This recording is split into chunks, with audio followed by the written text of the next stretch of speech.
Добро вечер во топ тема на ваша страна. Изминативе денови опозицијската ВМРО ДПМН доживеа на вистински земјотрес. Со чистката во партијата, што ја објави актуелното раководство, се поставија многу дилеми. Каде оди во моментот ВМРО ДПМН? Дали кон расчистување со хипотеките од минатото и консолидација на партијата или во изолација, како што обвинуваат видните членови кои беа исклучени од партијата покрај пратениците кои гласа за покренување на измени на Уставот. На овие и многу други дилеми кои се отворија, вечерва дебатираме со моите гости. Ѓулистана Марковска, поранешна пратеничка на ВМРО ДПМН, Самуел Малчевски, професор и член на ВМРО ДПМН, и Александар Кржаловски, аналитичар и извршен директор на Македонскиот центар за меѓународна соработка. Добро вечер и добре дојдовте во топ тема на ваша страна. Само вие сте актуелен член, можам да кажам и блиски до актуелното раководство на ВМРО ДПМН. За вас што значи овој чекор на лидерот Христијан Мицковски за исклучување освен на пратениците и членови како подпредседателот, практично разрешување од функцијата на подпредседателот на партијата Митко Јанчев, Никола Тодоров поранешниот, па и моќниот Сашо Мјалков? Прво, добро вечер. Јас сум се уште член на ВМРО ДПМН. Има член или не член, нема актуелен член на ВМРО ДПМН. И како и со некои луѓе од претходното раководство, така пијам кафе до ден денес со некои луѓе од актуелното раководство на ВМРО ДПМН. Сепак имам бинат труд со многу од тие луѓе. Во секој случај бев пријатно изненаден. Јас многу долго време се појавувам, заговарам и разговарам со многу луѓе на темата реформи во ВМРО ДПМН, промена на некои структури кои што со години има ја узурпирано партијата и има ја претворено во своја приватна фирма. Кога станува збор за случувањето, мора да правиме разлика помеѓу два моменти. Првиот момент и случувањето, јас ги навикам седумјавачи на апокалипса. Луѓето кои што во петокот свртеа грб не на раководството на ВМРО ДПМН, свртеа грб на членството и го разочараја членството на ВМРО ДПМН, кои што во голем број на тој фамозен 30 септември абстинираше од гласање и понатаму продолжи да води кампања во таа насока. Тоа се луѓе кои што седнеа во пратеничките места благодарение на членството на ВМРО ДПМН, благодарение на многуте активисти и поддржувачи. И јас мислам дека не само што треба да бидат исклучени од партијата ради постапување спротивно на актите на партијата, мислам дека треба, ако имаат малце морал и достоинство, да ги вратат пратеничките мандати. Зошто? Заради тоа што они ниту имаат тие право на собствено мислење како пратеници, интегритет. Станува збор за изборна измама. Ако вие во избори ветувате дека нема да прифатите промена на устав, се со цел промена на устав на име Република Македонија, и неколку месеци или година дена после тоа го погазите тоа, станува збор за изборна измама. И ако имаат и малце морал и достоинство, треба да си поднесат оставка. Нека повелат на избори, да ги видиме кој од нив ќе стани пратеник. Не на грбот на ВМРО ДПМН и на честното членство и поддржувачи на ВМРО ДПМН. Што се однесува до вториот момент и разрешувањето и случувањето на другите поранешни и актуелни партиски функционери, тоа е след на настани после некои настани кои што се случувале во хотелот Мериот Дента во понеделникот во Скопје. Што се случувало во хотелот Мериот? Видете, со сигурност не може никој точно да каже што се случувало, но пресретнате и спречене внатрепартиски пуч. Едно е вие додите и да барате на Централен комитет вонреден конгрес и промена на лидер, друго е да се обидувате на сила да организирате партиски пуч или да се занесувате дека може. Кој го организира? Па според оние информации што ги имам јас, ги имам добиено од луѓе кои што биле присутни на Централниот комитет, членови на Централниот комитет на ВМРО ДПМН, тоа се токму тие луѓе кои што биле посочени на самата седница на Централниот комитет. На кого мислите? Па конкретно Тодоров, Мјалков, Јанчев, таа групација на луѓе. Каков пуч, како се прави? Па видете, тоа заседава Централниот комитет. Тоа се работи, па насилно по мене е пресретнат или по моите информации е пресретнат обид за насилно превземање на ВМРО ДПМН од страна на тие функционери кои што беа во понеделникот разрешени. А зошто не го оствариле планот? Што викате? Па има спорадични информации, со сигурност никој не може точно точно да каже. Не би сакал сега да испадне дека јас некоја страна фаворизирам во приказната, но во случај како човек што се залага за почитување на норми, на правила и на право, сум против начинот на кој што они во понеделникот се обиделе да ја превземат ВМРО ДПМН и тоа било пресретното. Кој ги пресретна, кој ги спречи? Па најверојатно актуелното раководство партиско. Тие од кого требале да го преземат водството во партијата? Видете, информациите кои што стигна и до мене, а биле кажани на Централниот комитет на ВМРО ДПМН, е дека не само што они го организирале онај фамозен црн петок, него организирале, пак ќе повторам, обид за насилно превземање на ВМРО ДПМН. Очигледно не добиле поддршка од членството и од видни партиски поранешни актуелни функционери и не можеле да ги реализираат своите намери, што не значи дека нема пак да се обидат. Ѓулистана, како вам ви изгледа ова што се случи, исклучувањето на овие луѓе? Искрено речено, ја го почитувам господинот Самуил Малчевски, први како млад човек кој што очигледно сака да направи име во политиката, да влезе во редовите на политиката. Меѓутоа, вака со ваков начин на распислување, а пред се како професор, апсолутно не се согласувам. Знаете, вие сте млад човек, меѓутоа не можете на луѓе кои имаат голем партиски стаж, пред се тука мислам на поранешниот председател Никола Тодоров, кој што водеше 4 изборни републички штабови. Само тоа да ве потсетам, веројатно неговиот штаб, неговиот статус е многу повисок од вашиот, па и од мојот, ако сакате, заради тоа што јас се уште останувам член на ВМРО ДПМН, кој не се бори за функција. 100 пати сум рекла и истото ќе го повторам. Ве молам да завршам само. Не сум ја обидов да ве прекинам, слободно. Не можете да зборувате за луѓе дека ќе направат пуч во сопствената партија заради тоа што ќе се појават на лице место. Ова се нови информации за мене, ја дури и не бе во земјава. Значи се работи за луѓе кои што сакале веројатно да бидат сослушани, да ги искажат своите аргументи зошто поинако размислуваат од другите. Вие сакате да им ја исечете главата на луѓето без истите тоа да го кажат.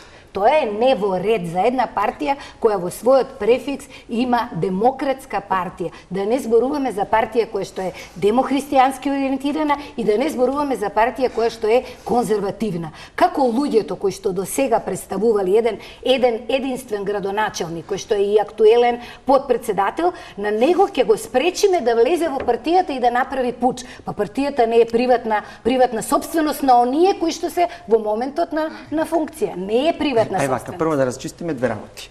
Прво, ме нервира и од кожа се вадам кога ја слушам оваа хипокризија која што се обидувате да ја пласирате во општеството. Извините, кој вие? Кој тоа вие? Јас или некој како мене или сличните на вас. До вчера истите тие луѓе беа министер за смрт, министерка за некултура, не знам, криминалци, не знам. А уште се. Па сега ги браните. Сега ги браните. Се ставате ве молам во позиција да ги браните. Јас ги бранам луѓето од втората група за кои што рековте дека не смееле да влезат. Ајде молам. Ја не реков дека не смееле да влезат. Правете разлика помеѓу искажување на став, тоа што јас јавно го правам изминатите 5 години, и обид за насилно превземање на политичка партија. Како тоа насилно ќе превземат? Објасните, јас не ве разбирам. Вие сте биле сведоки на панорама и на претходно. Како може насилно да се превземе партија ако не со насилство и со поддршка од истите оние луѓе кои што со години имају узурпирано ВМРО ДПМН. Ако влезе под председател на влада. Немој да ми импутирате работи кои што не сум ги кажал. Не е културно и не е фере. Јас никаде не реков дека на некој треба да му биде забрането демократско да се искаже својот став. Напротив, сум се борам и ќе се борам за тоа нешто. Но никогаш нема да го прифатам насилието во било каков облик. Нешто што е спречено и пресретнато во понеделникот вечерта. А може би не било насилие, вие рековте, јас не сум информирана. Објаснете ми што подразбирате под насилно влегување, со пиштоли да влезе? Како зборувате тогаш кога не сте информирана?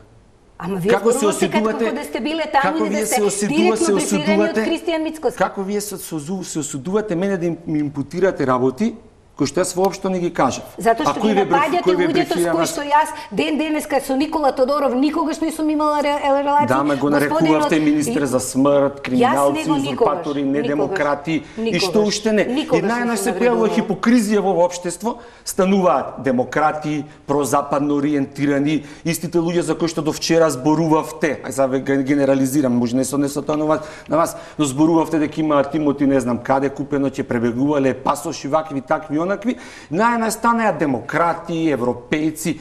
До кога со оваа хипокризија? Мене тоа ми е прашање кој што ме мачи изминативе денови. Господине Кржаловски, вие не сте од партијата. Ја следиме овој дуел. Да, мислев да абстинирам во судиров на десница. Да, меѓутоа гледано острана, ова навистина е голем потрес, радикален потрес во ВМРО ДПМН. Допред неколку месеци можеби беше и незамисливо да се спомене дека овие луѓе ќе би биле исклучени во партијата. Што сака да постигне или што постигна Христијан Мицкоски? Да, се согласувам за големиот потрес и без да воведуваме нови елементи, дали имало обид за насилно преземање или не. Не ги знам те информации од што само ги кажа, можеме и за нив да се почна дискусијата, има доволно елементи за дискусија и без тоа. Односно, доста беа драматични и петокот и понеделникот за да се искоментира и сето тоа. Со тоа што јас па не би го нарекол дека беше драматичен настан и едното и другото, но не верувам дека толку силно ќе се реперкуира на ВМРО ДПМН или дека е нешто првпат што гледаме. Напротив, мислам дека во сите транзиции на раководствата и на водечките партии и на ВМРО ДПМН и да СДСМ, почнувајќи од Бранко Црвенковски и Петар Гошев 92-та, па Љупче Гергиевски, Никола Груевски во 2003-та, мислам дека беше. Од прилика се случува на година дена откако формалната промена настанува. Финалното расчистување, така да речем. Не веднаш, туку треба една година да се расчисти. Да, се случува од прилика една година, па и СДСМ после, откако ги загубија изборите, нели се сменија три раководства и разни случувања. И го спомена и Самуил панорама случањето каде што имаше некаков обид за упад во седницата на Централниот комитет, ама се спречи. И така се консолидираше раководството на Никола Груевски, кој веќе имаше година дена како председател. Така да не би се возбудило премногу со ова што се случи, иако не значи дека ќе заврши на тоа. Се чини што дека мислите? Транзицијата, односно ова е веќе некој обид за финализирање на консолидацијата на новото раководство, но е прашање колку е поддршката, односно колку е веќе преземена структурата во целата партија, колка е поддршката општинските комитети и од самото членство, или условно речено другата струја, односно сега етикетирани се луѓето што се исклучени, значи пратениците 7 и другите 3, мислам, членови што беа исклучени во понеделникот. Дали прво ќе го прифатат тоа мирно и ќе продолжи партијата да функционира со ова раководство? Тие немаат намера да се откажат од своите мандати. Мислам дека тоа јасно го кажа. Има различни елементи тука. Едно е за мандатите, да, ја прилично се согласувам со ставот на Малчевски дека е доблесно да се пренесат мандатите, односно да се отстапат на следните членови во листата. Иако не очекувам тоа да се случи, барем не додека се изгласаат. Мислите дека тоа треба да се согласувате дека тоа треба да се случи? Па во принцип да, мислам дека држи оваа аргументација дека ако постапувате спротивно и партијата оценила дека е тоа така. Ма и вас ке ве прашам истото што не добив од Малчевски. Нели имаат пратениците право на сопствено мислење и различно од партијата? Да, додека е во рамките на изборната програма. И право на интегритет. Не може радикално различно да има, а прашање е интересно и сега не знам како функционира внатре партиите. Само не радикално различно, радикално различно, не ве разбирам. Во другите парламентарни демократи пратеници гласале различно од партиите. Америка ќе земеме како пример, значи летово, па најголем случај беше гласањето за врховниот судија на Америка, Кавано, и таму имаше 3 месеци дебата, имаше обвинување за силување на човекот и повикуваа демократите, бидејќи они немаат мнозинство таму, на совеста на пратениците на Републиканската партија, еден барем да се најде од нив да гласа против за да не се избере тој судија. На крај сите до еден пример кој ви оди во прилог. Во Грција се вели дека кога ќе дојде договорот од Преспа, Каменос, коалицијскиот партнер, си изјасни дека ќе гласа против него, пратеници од неговата партија ќе гласаат за и рачунаат на гласови исто од другите партии. И што им рекоа? И тоа е поднесете си оставки од партијата. Што им рече Каменос? Братот на Каменос, уствари. Јулисана, ајде само јас да го дополнам ова. Они ги добие мандатите пратенички врз основа на изборна програма, која што ја низ еден процес ја промовираја пред граѓаните на Република Македонија. И она што они го направија во петокот, тоа не беше предавство према раководството, тоа беше предавство према оние луѓе што нив ги гласале врз основа на изборната програма, каде што јасно, гласно и недвосмислено стои дека нема да прифатат промена на устав со цел промена на уставно име Република Македонија. И многу тие луѓе јасно и гласно на Фейсбук, на Фейсбук се изјаснија дека нема да гласат за отворени листи, него се гласа за партии. И плюс што партијата ги предложила. Па ако се толку силни, бојрум на следните избори да ги видиме колку вредат. Нити имаат личен, нити имаат групен интегритет да бидат пратеници во собранието. Благодарение на ВМРО ДПМНС. Јас само вака ќе кажам, еве, следејќи го и она, дека тоа се случувало и во Социјалдемократскиот сојуз, некако на една декада се случува во ВМРО ДПМН, и тоа значи со самото тоа што ќе го земете тој печат на ВМРО, таа станува ваша собственост и вие можете буквално да се обкружувате исклучиво со ваши истомисленици. Секогаш тие што не се ваши истомисленици ќе бидат надвор, ќе бидат гласачи, евентуално поддржувачи кои ќе зависат од вашата добра волја, и сето тоа ќе се врти во круг. Без оглед дали се работи за ВМРО, зборуваме вечерва, тоа веројатно се случува и во Социјалдемократскиот сојуз. Доколку ние во Македонија не направиме да по партиите постои внатрепартиска борба, да тие листи никако не смеат да бидат бројчиња обични, туку да самите пратеници, луѓе кои што претендираат на пратеничка функција, бидат оставени на отворена листа, па граѓаните да одлучат, без оглед што ја почитуваат генерално партиската програма, ги почитуваат и луѓето кои што ќе се борат,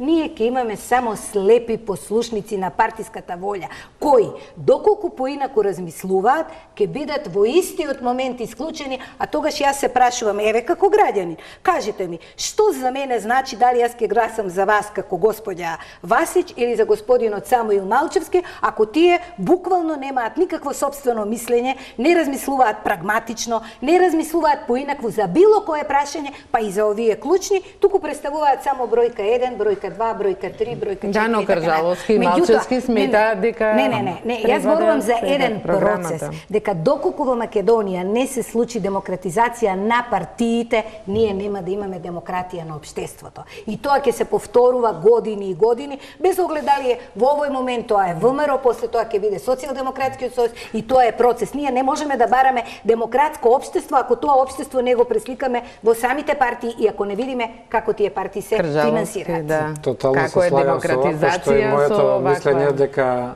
недемократското однесување потекнува од статутите на партиите. И на СДСМ, и на ВМРО, и на ДУИ се исти. Значи, лидерот е цар. Цар, султан. Затоа вика султан партија, значи, ненормално е да лидерот определува членови на Конгрес кои треба да го гласаат него. И сега тука има мали варијации меѓу партиите, но основата таа. И таа која ќе се формира партиска структура таква, нормално е да се пресликува потоа и на функциите на државата. Тоа и додека тоа не се расчисти, ама кој прв ќе се откаже од тоа? Ама мора да се откаже во интерес на граѓаните кои знаете што еве 7 пратеници се Не само тоа, него знаете што зборуваат во Македонија, ќе цитирам една моја пријателка која вели вака: во Македонија постојат десни, леви и глупави.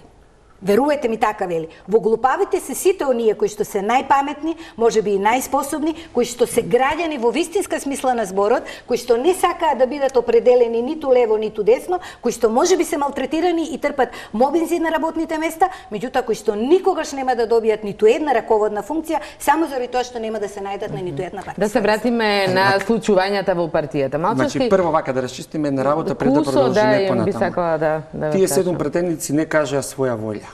Тие кажаа претходно на Фейсбук своја волја дека нема да гласаат. Зошто ги сменија во петок ставовите, треба да излезат и да си кажат. Јас за веродостојно ја земам изјавата на Иван Стојковиќ, кој што никој досега не ја демантираше, а тоа е дека во петокот собранието би наликувало на сточен пазар. И тоа е единствената вистина која што никој не ја демантираше во јавност. Никој не собра храб за да ја демантира во јавност. Што да демантира кога тој вика кога Србија ќе се молам, ја бев доволно културен да ве слушам, послушајте ми мене, не ве прекинувам. Зошто навреди би коментирал некој? Точно навреди. Па нека ги демантираше. Најверојатно и најверојатно тоа се случувало во петокот во парламент. Па некој се доведол да биде така кажан. Може и жива вистина не е навреда. Може навистина тоа во Па петокот. зарем сите претеници Ако се беше стока? така, зошто не гласае во 12 саат? Зошто не гласае во 3 саат? Зошто цел ден ја одложува седницата ако немаше пазар, притисоци и уцени во петокот? Не гласае по собствена волја. Како баш тие пратеници за кои што има кривични дела Ја мислам дека и се поврзани со кривични дела излегува веќе гласаја. пратеници кои си кажа Немојте дека ме. гласале по. Кажете Второ ми нешто, кој е коренот на приказната лежи во Законот за организација на политички партии. Јас со години зборувам дека тој треба да се смени. Со години имаме Закон за политички партии кој што фаворизира султан партии место да фаворизира внатре-партиска демократија. И тоа не е ништо ново во државата, 5000 пати го имам кажано, тој пена ми има фатен устав. Која беше улогата или која е улогата на Никола Груевски во партиската чистка што се спроведе и вие велите и ќе се спроведува и натаму во ВМРО-ДПМН? Па јас сериозно мислам дека ВМРО-ДПМН се уште треба да расчистува со некои стари структури кои што имаа партијата како лична имовина, а не како нешто што треба да значи начин на политичко делување.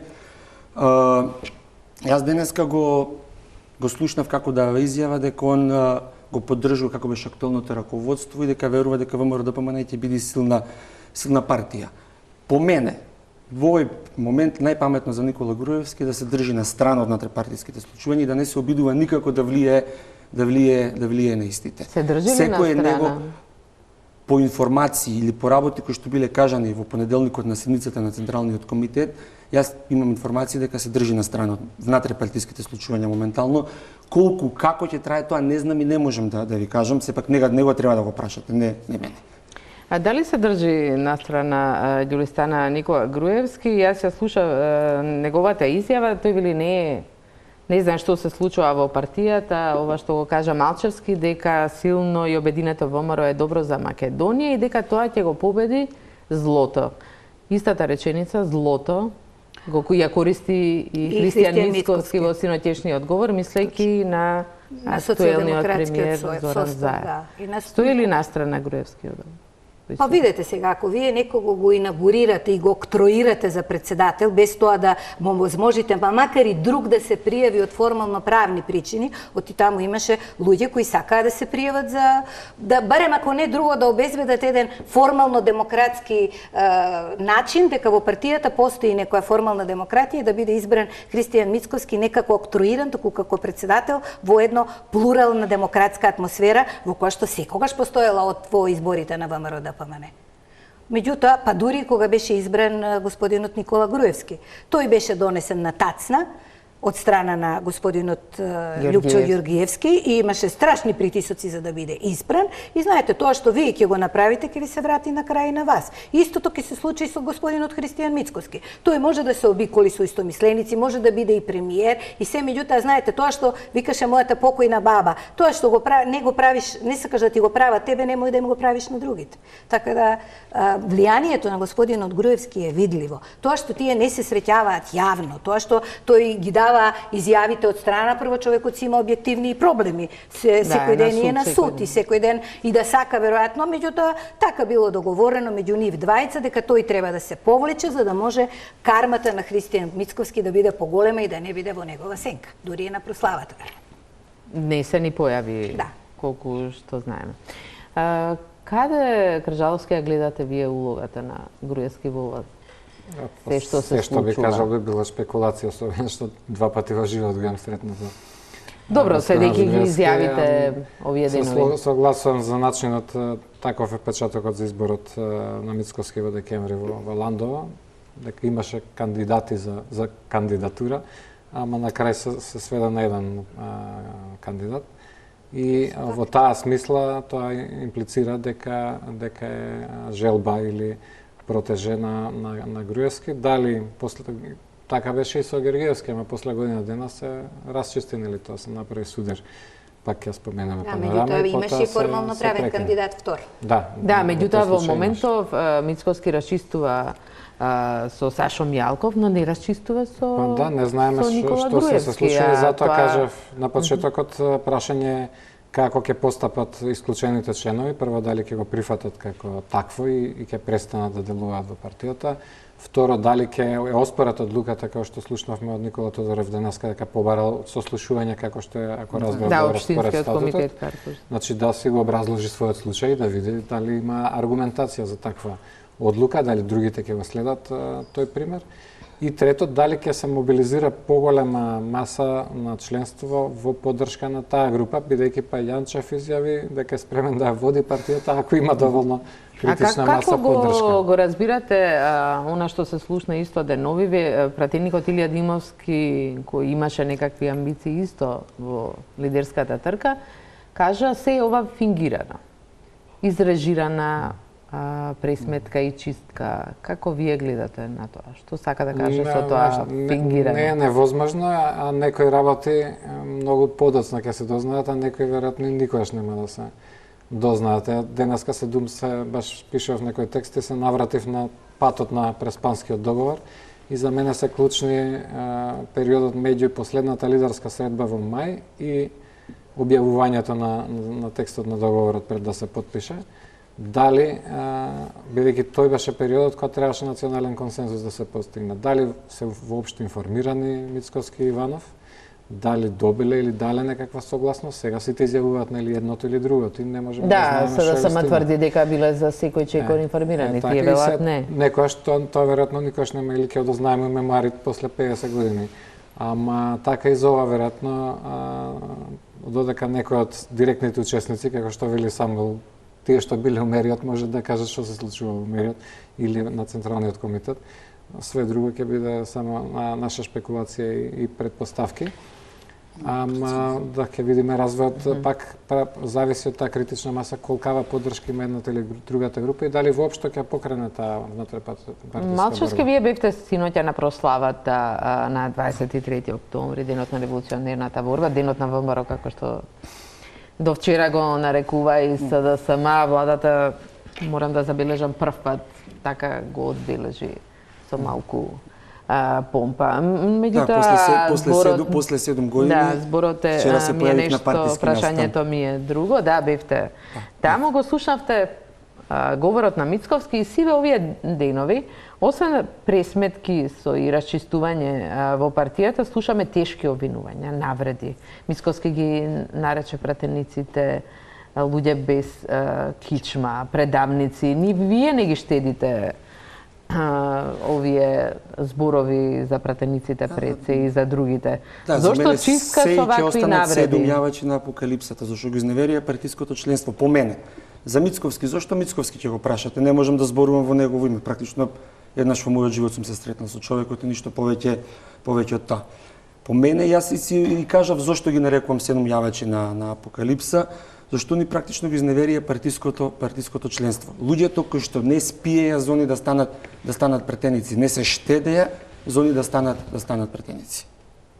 И со тоа ќе треба да продолжат да живеат. Може што сакаат да кажат сега за нас, да не обвинуваат, да кажуваат дека не сме во право, но тоа е терет со кој што ќе треба да се носат понатаму во животот ниве. Зошто волку тешки зборови изречени од еден лидер на партија кон бившите соработници? Ја мислам дека прв пат слушаме вакви... Да. Па во право сте, ја мислам дека и во најлошите времиња на ВМРО ДПМН, пред се мислам на Панорама, кој веќе ја земјате, па еве дури и после тоа, секогаш кога год да имало, никогаш лидерот на партија не излегувал со такви сериозни, па би ги нарекла во најмала рака некултурни искази за луѓе кои што до вчера биле негови соработници. Судот на јавноста, изборите, се што ќе се случува понатаму, тие луѓе ќе бидат казнити, наградени, повторно велам, ако имаат намера да се бават со политика или не. Меѓутоа, за еден партиски лидер да биде лидер кој што сплотува, а не разединува, треба да се издигнете малку над ситуацијата и да оставите луѓето да си го кажат своето. Тие што се најголемите граѓаните практично, а понатаму и партиското членство. Не можете да кажете за некој дека е бескичмињак, не можете да кажете за луѓе. Јас не зборувам за нивните кривични пријави. Јас тука апсолутно се оттргнувам од сето тоа. Кој што направил, кој што направил, нека си одговара. Судот мора да има еднаков третман за било кој, и за нас како граѓани, и за луѓе пратеници, и за луѓе кои што се со функција и без функција. Меѓутоа, вие во својство на лидер за искажано мислење, заради гласање, па макар било и такво, сепак за мене не е достоинствено, прво. Не е достоинствено. Звучи ли Мицкоски обединувачки со овој речник? Секако не, ама... А тоа е целта. Ама да подсетам, ако добро памтам, Никола Груевски рече нож во грб, дека... Ножиња. Не сега во Валанда, ама кога... За Лјупчо Георгиевски. Нож имам во грб, ама тоа е квалификација не на бескичмењак и не на недостоинствен и не на никаков. Добро, веројатно полката била голема, зашто беше клучно. И ова е пораз на ВМРО-ДПМН, бидејќи борбата беше да нема 80 гласови некој или директно на Мицкоски, значи не успеа да го задржи единството на пратеничката група и резултатот е де факто пораз за него и веројатно тешко го примил и партијата, како што гледаме Самуил, и раководството и лично тој. И се тоа може е во афект, брзо беше кажано после гласањето саат-два. Така да обично нели треба да ги преспие човек таквите работи, па другиот ден да изјава. Вчера веќе беше после преспиена ноќ, меѓутоа исто не го слушав. неговиот говор на прославата за луѓето без кичма оттаму го вадам. Дали тоа може да предизвика други повлекувања, еве малчески најави дека ќе има уште? Па не мислев јас на пратениците. Јас мислам дека повеќе ситнење зборуваме за членството, видни членови. Повеќе ситнење на пратеничката група од ова не мислам дека ќе има, ради тоа што мислам дека пратениците јасно и гласно го слушнаа партиското членство кое што многу бурно, дури на моменти и многу непотребно вулгарно реагираше према тие луѓе. Но вчера недостасуваа многу луѓе на прославата на ВМРО, што не се случило па никогаш досега. Ма не достасувале луѓе и порано. Може и дел од луѓето вчера не беа таму ради X или Y причини, дел од луѓето може сакаат да се повлечат од политика, не би навлегувал во тој дел, но од друга страна вчера партиското раководство доби силна поддршка од многу истакнати и видни партиски членови кои што и претходно не се сложувале со груевизмот како начин на водење на ВМРО-ДПМН. Мислите дека тие луѓе сега се приближуваат и гледаат отворен пат? Па видете, Мицкоски? Па ако добро го слушавте вчера говорот, он во еден дел повика на општа мобилизација и обединување на сите, ајде да кажеме, провомаровски и они од СДСМ кои што сакаат да помогнат на Македонија.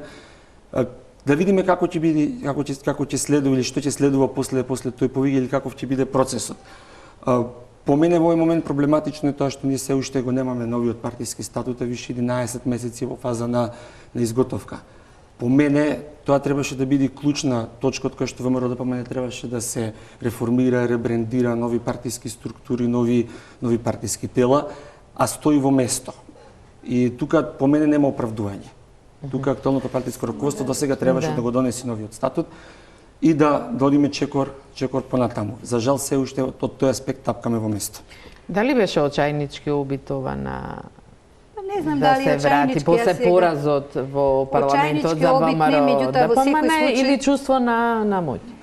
Не е чувство на моќ. Знаете, кога сте вие моćни, вие не настапувате така. Напротив, чекате луѓето сами да ја почувствуваат моќта околу вас. Ова е повеќе, можеби не очај, туку повеќе би го нарекла политичко неискуство, заради тоа што тој досега, освен што е председател, цело време се бранеше дека бил во некое време генерален секретар, ама не ја знае целата политика на груевизмот, во повеќе наврати тоа го рече, а од друга страна и немал некоја сериозна политичка функција, па да го видиме неговото политичко портофолио како реагирал во кризни моменти, за да знаеме дали ова афект дали ова е расчистување негово со груевизмот искрено или Не, мислам дека е расчистување. Јас ќе се повикам конечно на нешто што веќе се усогласиме со Самуил во тоа дека почетокот на демократизација на една партија почнува со промена на партиските статут, со промена партиските документи, со се она што значи хиерархија во партијата. Ако тргнеме од тоа дека тој внатре во партијата имаше двајца луѓе кои што беа дел од таа демократска фракција, односно реформатори кои што бараа да бидат сменети, одредени, кои што понудија и нов статут, колку што на мене ми е познато, и тие беа сменети буквално заради еден политички настап. Тие не беа луѓе кои што активно делуваа внатре, ровараа во партијата, ниту пак отидоа на пратениците да им ги стискаат копчињата. Тие се сменети. Тие повикаа да се гласа на заради тоа што така мислат, а претходно беше оставено. Ние ќе оставиме нашето членство само да размислува и само да го каже своето мислење. Тоа е една невидена дволичност. Ако вие бевте против, градите свој став, одете, правите кампања за против и апсолутно си се пребројувате на лице место. Со самото тоа што вие до крај, па дури и до гласање, до 12 часот, не го кажувате своето мислење. Велите дека ќе направите демократизација во партијата, а луѓето кои што сте ги инкорпорирале во внатре во партискиот извршен комитет ги исклучувате, кои што велат дека имаат сериозни поместувања на тој партиски статут треба да направи, ги исклучувате и нив, што треба да се каже? Че по мене да се биде демократ или да се биде реформатор е сериозна обврска. Тие двајца луѓе сериозно влијаја на процесот и сериозно го нарушија процесот на реформи во ВМРО-ДПМН од моментот на појавување па до ден денес. Не може за демократ вие да кажете дека е некој кој што етикетира луѓе ради лични ставови, кој што брише луѓе од Facebook ради лични ставови, кој што напаѓа луѓе ради лични ставови. Едно е вие други да дебатирате аргументирано. Ајде да видиме кои се аргументите за и против. Друго е вие да ги бришите и да ги етикетирате луѓето ради тоа што имаат собствен став. Тоа не е демократија. Демократијата значи да имате собствени ставови, да ги почитувате ставовите на другите. Да, ама и они претходно ради собствен став избриша еден куп други луѓе. Ама тоа е вртење во круг, тоа не е демократија. Ама они го, па да, апсолутно. Па тогаш не се демократи, ниту пак се реформатори. Супер се сложуваме апсолутно. Тие понудија нов партиски статут. Не понудија ништо. Они понудија луѓе кои што добро, може понудиле по кафани и по во партиските тела. Зашто по кафани немојте така? Во партиските тела не понудија. Луѓето има специјално цела една групација беше присутна. Да, и на крај останаа 5 души зашто ги изневерија сите претходно кои што ги лажеа дека се за реформи во ВМРО-ДПМН. И такви мал милион причини имате и мал милион луѓе можем. Значи ние зборуваме за лукративни причини на личности, зборуваме за сериозна политика. Не може да е демократ некој кој што не практикува демократија. Не може да е реформатор некој кој што со своите постапки ги руши темелите на реформите во ВМРО-ДПМН. Тоа апсолутно е неприфатливо и тоа е суштината. Да видам поединечно со кои членовите во моментов ги срушиле ставовите на ВМРО-ДПМН, со тоа што биле членови на извршниот комитет, со што ја срушиле демократијата. Со лажната борба за реформи во партија. Со лажната борба за реформи во партија. И претходно сме дебатирале на оваа тема и можеме уште милиарда пати да продолжиме да дебатираме. Не знам што го разбирате под лажна борба, ја баш ме нанесоа сериозна штета на борбата за реформи во ВМРО-ДПМН. Тука ги немаме реформаторите кои беа да ги зборуваме. Се споменува зборот помирување, почнува процес во собранието, повика премиерот Заев. Дали е тоа возможно и дали може да заврши со амнестија, со закон за амнестија, нешто што ВМРО-ДПМН најави дека ќе го поднесе, да ја видиме фактографската анализа на Огнен Чанчаревиќ. Амнестија за настаните од 27 април или помирување? Тоа е клучното прашање во Македонија, откако уставните измени добија зелено светло во парламентот. Власта и опозицијата очекувано, со диаметрално спротивни ставови. За владата приоритет е помирувањето, преку формирање на собраниско тело. За ВМРО-ДПМН закон за амнестија, која ќе ги опфати сите обвинети за настаните од 27 април, би значело помирување. Амнестијата беше честа тема во преписките и препукувањата меѓу СДСМ и ВМРО-ДПМН во периодот меѓу потпишувањето на договорот со Грција и гласањето за уставните измени. Самата амнестија првпат ја најави лидерот на ВМРО-ДПМН Христијан Мицковски во јули. Како претседател на ВМРО-ДПМН пред партиските органи ќе предложам да и ќе побарам поддршка од страна на извршниот комитет и од страна на централниот комитет, но и од страна на пратеничката група да изработиме закон за амнестија на овие луѓе, бидејќи очигледна е политичката пресметка, а не докажувањето на кривичното дело. И кога и доколку добијам поддршка, од кога ќе се изработи овој закон, истиот ќе биде поднесен во собранието, односно во собраниската процедура. Во последните 24 часа опозицијата го искристализира својот став и ги стави барањата на маса. Вчера лидерот на ВМРО-ДПМН на свеченоста по повод денот на македонската револуционерна борба во свој одговор побара закон за амнестија која ќе ги опфати учесниците во настаните од крвавиот четврток како потврда за неселективната правда во Македонија. Ајде, донесете закон за амнестија кој го предлагаме за сите учесници од 27 април, за да има и неселективна правда и слобода за сите, а не селективна правда само оние кои што вас ви слугуваат. Попладнево, портпаролот на партијата беше уште подециден. Учество во комисии и тела за помирување нема да има, но затоа ќе има предлог закон за амнестија, кој ќе биде доставен до сите парламентарни партии. ВМРО ДПМН нема да учествува во комисии кои треба да обезбедат селективна слобода само за оние кои што учествуваа во гласањето за потреба за уставни измени произлезени од договорот со Грција. Затоа ќе поднесеме предлог закон за амнестија за сите инволвирани во случувањето за 27 април и власта, доколку е за вистинско помирување и правда за сите, истиот предлог ќе го прифати.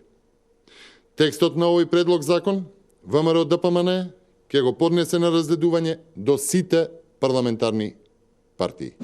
Од друга страна пак, премиерот Заев останува на ставот за помирување преку собраниски тела и групи, кој го најави пред гласањето за уставните измени. Ајде, десната страна, овде во парламентот, колеги, да подадеме рака на левата страна. Ајде, колеги, ви од левата страна, да подадеме рака на десната страна, пратеници. Одличен момент е да се простиме и да се помириме. Испраќам порака на помирување и простување за 27 април и настаните што се случија. Да седнеме и да го направиме тоа. Јас сум подготвен, ве повикувам сите, и мнозинството, и опозицијата.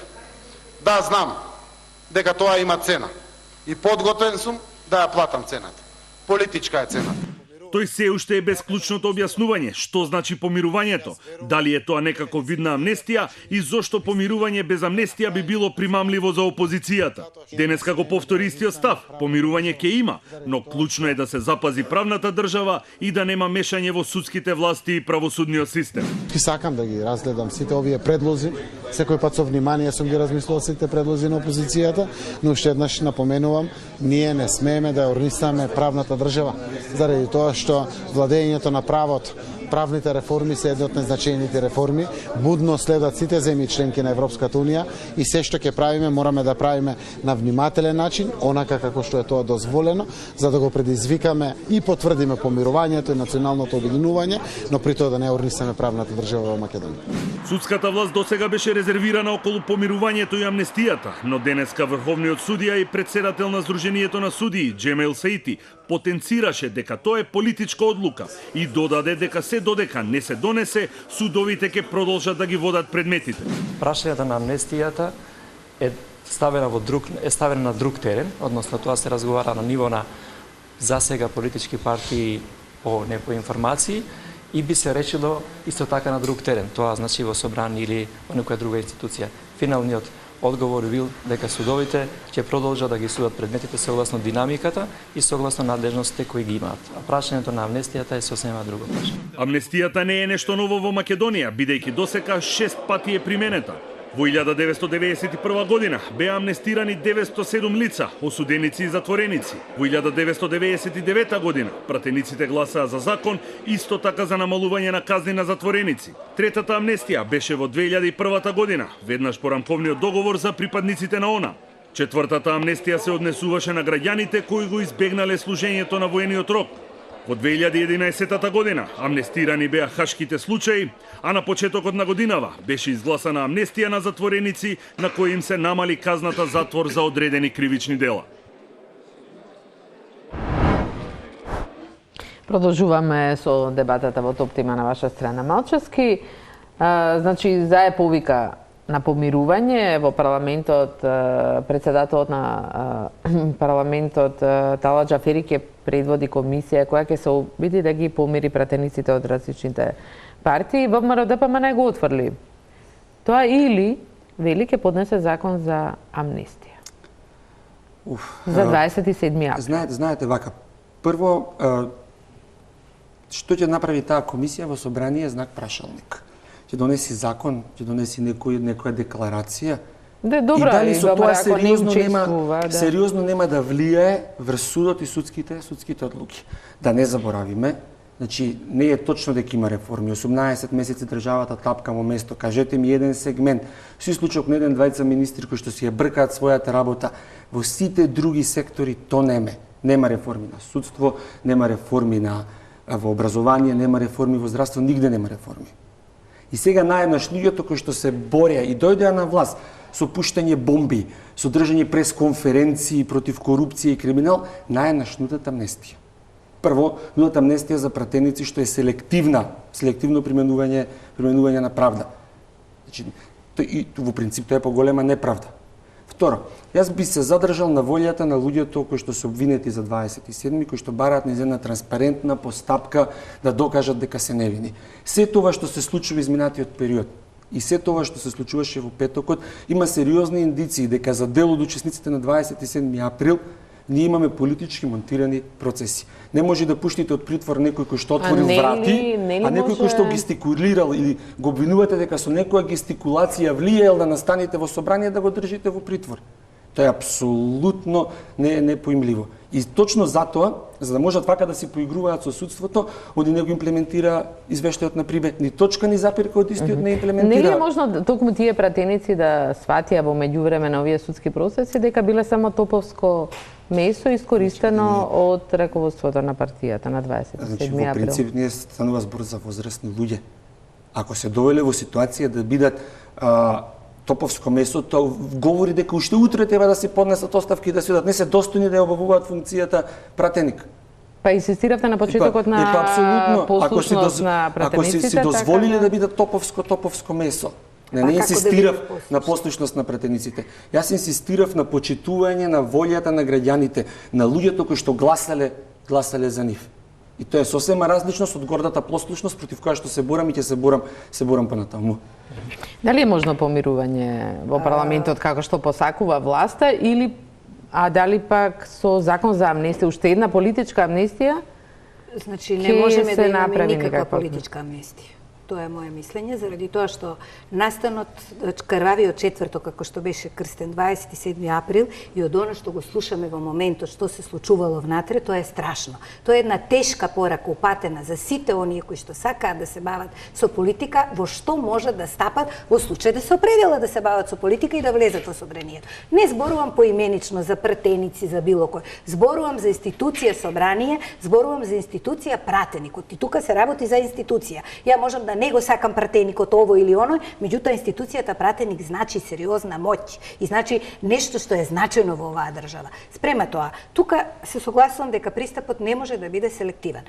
Тука треба да се прошири истрагата, заради тоа што во право се тие што викаат дека не може едни да бидат ослободени во притвор, другите не. Јас сум си доследна на своите принципи. Треба да бидат со истрагата опфатени и организаторите, и оние кои што ги терале, и оние кои што тоа го направиле. Дали свесно или не, ке си цени судот. Затоа си постојат и казни. Казни кои што се минимални, поголеми, најголеми, преголеми. Затвор, притвор, не знам што и како си имаме, за тоа постоечка законска регулатива. Меѓутоа, она што за мене е непоемливо исто така.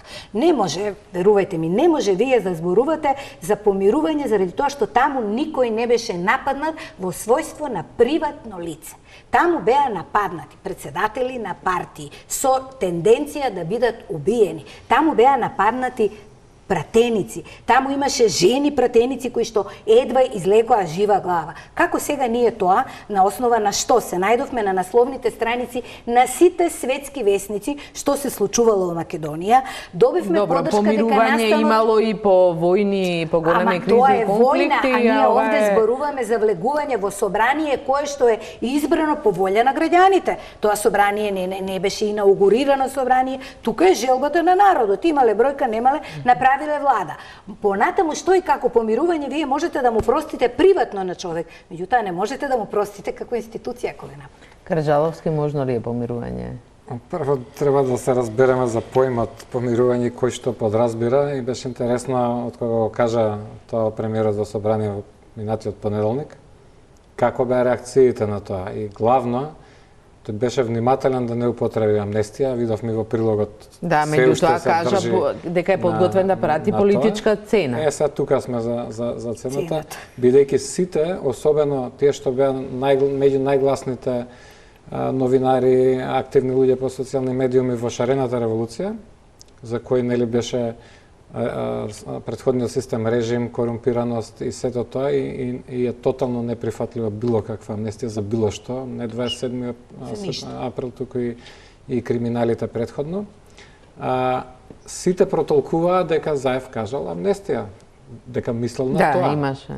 Меѓутоа, и сега, јас сум во интересна дебата со моите средношколски другари, за кои им објаснував, кога јас се обидувам да го сватам ставот на ВМРО ДПМН членовите за договорот, зошто не им се свиѓа, зошто се против и зошто дури мнозинството граѓани на Македонија, не само македонците, викаат треба да голтнеме горчлива пилула.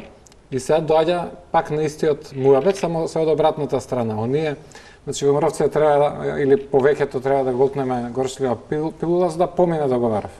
Сега дојдовме до ситуација дека ВМРО ја голтна вака така, имаше 600.000, не помина цензусот, ама помина собранието. И да речеме сме голтнали, ама дали се поддржувачите на оваа влада доаѓаат у ситуација тие да ја голтнат горчливата пилула, дека овие 8 гласа имаат цена и можеби таа цена е амнестијата. Не знаеме, шпекулираме, ќе се покаже релативно брзо. Меѓутоа ВМРО ДПМН е бара амнестија за сите. Па добро, и сега да видиме, можеби тоа ќе биде цената. И сега дали ќе биде тоа горчливата пилула што ќе треба поддржувачите и шарените револуционери да ја голтнат за да помине договорот со Грција.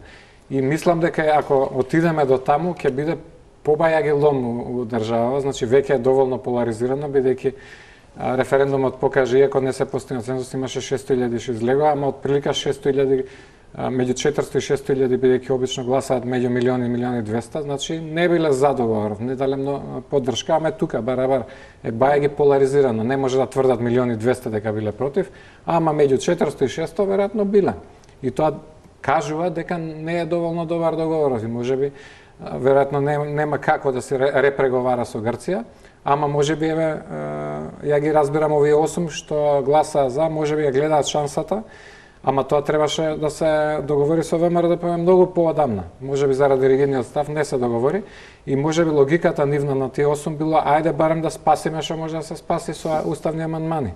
Што ќе донесе нова компликација, да ако на вистина се разговарало и се договорило од прилика или точно какви да бидат амандманите, а се утврдат другачи, па ќе треба согласност пак од Грција. Мислам дека договорот е рамка и за амандманите, сигурно дека не може да се донесат амандмани кои би го изменувале. Во Грција, дали е во согласност со договорот утвоениот амандман? Јас уште ја држам тезата дека они ги имаат договорен амандманите уште во фаза на пишување на договорот и ќе се покаже на крај дека тоа е така. И не е горчлива пилула, тоа е уште една изборна измама која што ја прави актуелната врхушка. Вие да дојдете на власт светувајќи право и правна држава, а само 18 месеци после тоа да викате пупу не важи, ќе даваме амнестија. Амнестија, кога вие на оној момент кога луѓе ви требате, тука има сериозно влијание врз судството, дента пуштате пратеник за по 1 сат да се појави во собрание, за по неколку сати да гласа како што ви одговара вас. И тука не може да кажете дека нема спрега помеѓу извршната и судската власт и дека нема сериозно влијание. Ако беа навистина за реформи, ќе ги спроведеа до сега 18 месеци, барем ќе покажеа дека имаат желба да направат нешто, немаше да тапкаме во место цело време. Кржаловски, значи мислите дека не е возможно помирување? Помирување побара токму 8-те пратеници. Ама тоа е усогласена реторика, не гледате, не излезе Вибер комуникација помеѓу пратениците кои што кажуваат дека се договарали, се пазареле таму. А за нив и дека е можно тие самостојно да си ги донеле одлуките. Не верувам. Тука ќе направиме една пауза за реклами и се враќаме на дебатата. Се враќаме на дебатата. Малчковски, лидерот на ВМРО ДПМН Христијан Мицкоски синоќа во говорот рече дека со гласањето за Уставот спасена е политичката кариера на Заев, инаку ќе имало избори. Дали Мицкоски повеќе го интересира избори или договорот од Преспа? По ова што го слушам и ако обвинува за предавство, дека се вложи практично во тоа да има избори, тој верувајќи дека тој ќе ја преземе власта. Видете, по мене, по моето убедување, почесно беше председателот на владата да излезе и да каже немам 80 пратеници, едноставно не прифаќам уцени и закани, одиме на избори. Така ќе испаднеше многу поголем. Имаше 80 пратеници. Да, ама со уцени. На крајот влезе во една приказна на уцени. Ма не тврдам јас. Они да имаат двотретинско мнозинство, во петокот во 12 ќе изгласа. Гледате го следот на настани, па дури изјавата на Стојковиќ кој што ја третирате како навреда, укажува дека таму нешто се случувало и дека имало пазарлук. Имате пратеници кои што јасно и гласно Александар Николовски го обвини градоначалникот Митко Јанчев дека учествува во подкуп, па синоќа ретерираше, па се повлекува. Очигледно дека треба докази за тоа. Може Јанчев не учествува, ама некој учествувал. Не имавме ретерирање на ставови на пратеници на ВМРО ДПМН, кои што недела дена пред тоа гласање кажуваа дека ќе бидат на браникот на татковината.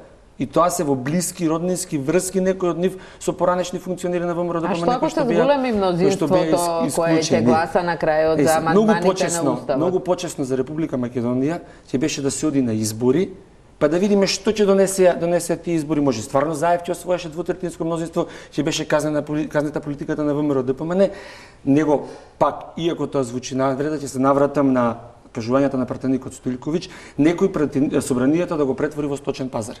Че ние со години го деградираме или ја деградираме институцијата која што треба да биде стожер на демократијата во држава, а зборуваме за демократија. Немојте, мислам, тоа е непоимливо. Политички пазар не е нешто што е туѓо за ниту еден парламент. Дента пуштате пратеник и он трча сите подтрчање да гласа за уставните амандмани. И тоа сериозно говори на пазар, на ништо друго освен на пазар. Дали Мицковски имаше цел избори, тука гледаше својата шанса која сега... Апсолутно, заради тоа што... Знае кога ќе му се повтори. Да, и јас верувам дека договорот дури во ваква форма каква што е, без оглед на тоа што таму има, и пак верувам честни луѓе кои што немаат многу... не разбираат политика и кои што не знаат во овој момент како оделе преговарањето, што оделе, дали е ова клучниот моментум, дали можеле да се направи подобар договор или не. Навистина е сензитивно прашањето на луѓе кои што не се разбираат во политика и кои што знаат јас се викам така, мојата држава се вика така. Во целиот овој договор има многу голем галиматијас на прашања кои што до тие луѓе не се стасани. Што ќе се случува во моментот, што ќе биде со Македонија после, и тие луѓе се таргет групата на Мицковски во овој момент. Меѓутоа, јас сум убедена дека доколку со прашањето на референдумот стоеш такво какво што е, дури такво какво што е, промена на името за членство во НАТО и ЕУ, со тоа што веднаш ќе се врати ВМРО ДПМН на власт, после ова, ја верувам дека договорот ќе беше позитивен, односно дека референдумот ќе имаше позитивен исход. На крајот ми е жал што се сведува на пука борба за власт и дури тука страдаат и дел на невини луѓе, тука се луѓето кои што не се пратеници во овој момент, кои што заговараат промени во партијата, заговараат промени на начинот на изолација на партијата, тука спаѓаат пред се 20 Сметате дека е целта да ги сменат актуелните пратеници да донесат свој луѓе? Јас не се сложувам, мислам дека дури ВМРО ДПМН да учествуваше во процесот, никогаш немаше да биде постигнат цензус за договорот и да помини договорот во ваква форма во каква што помина. ВМРО ДПМН беше ставена во позиција да мора да делува согласно анкетите и укажувањето на партиската база и партиското членство, кој што јасно и гласно кажа не на процесот и на договорот од Преспа. Како мислите јасно и гласно кажа? Не со партиски анкети, низ одлуки на општинските со неземање став пред референдумот, зборувате за раководството, јас зборувам за партиската база. Да, и за одлуки на општинските комитети. Дали избори ќе беа решени, оние што ги посакуваше Мицковски очигледно? Дури од прагматична точка гледано, мислам дека подобро што нема, што ќе нема, барем не сега, бидејќи и анкетите покажуваат прилично изедначена ситуација, ниту ВМРО ќе победаше, ниту СДСМ ќе добиеше 2/3 заедно со коалицијата. Имаше екстремен случај ако се задржаше целава коалиција за, ама ја мислам дека е невозможно Беса сама со себе да се спои па со алијансата на Зела, па оние три со ДУИ. Мислам дека тоа е невозможно за предизборна, дури и со ваква цел да помине договорот и уставните промени. Така од прагматична гледна точка, може би подобро вака што е да се даде шанса, па ако се истера до крај процесов и се изгласаат уставните промени, да видиме и грците дали ќе го исполнат својот дел од договорот. И за крај, уште едно прашање, каде гледате ова ВМРО ДПМН сега прочистена и проветрена, како што вели раководството, и Никола Тодоров, и Мијалков, и другите кои беа исклучени, сите се сигурни дека Ова ВМРО ДПМН води една антизападна политика и ќе биде изолирана партија, ако се повикаме Метју Палмерите не се ни среќна во саботата, ниту имаше... Не би ме изненадило дека они да обвинат луѓе кои што прочитале Ана Каренина за антизападна политика. Мислам, очекувано е од нив.